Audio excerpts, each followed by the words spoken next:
ድንግል ማርያም አንድ ግጥም አይኗን ባላየውም ልክ እንደ ዶኪማስ ከጎኗ ቀርቤ ምን እንደሆነ እንጃ ተናፍቀኛለች በዱርዬ ልቤ። አይገርምም ወይ እጇ ለታምር የጻፈው ከምን ቢሰራ ነው እሳት የታቀፈው።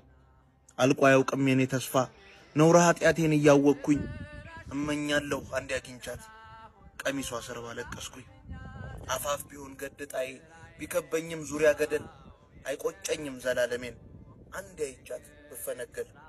ያልቀመሰ ቢንቃትም ያላወቀ ቢርቃትም ለቀረባት እንደ ዘመድ አትቦዝንም ከማማለድ። ግን ያስቃል አንዳንድ አሽሙር ይገርመኛል የሰው ስላቅ። እስኪ ማን ነው ከሷ ውጪ ፈጣሪውን ወልዶ የሚያውቅ? ሺ ጊዜ ቢንቋት ከጫማዋ በታች መስገድ ስለሆነ የዚህች ዓለም እሷ ሐሰተኛ ነብይ ያወራውን አምነን አንቀልድም በሷ። ያው ድንግል ማርያም አይናችን ነች።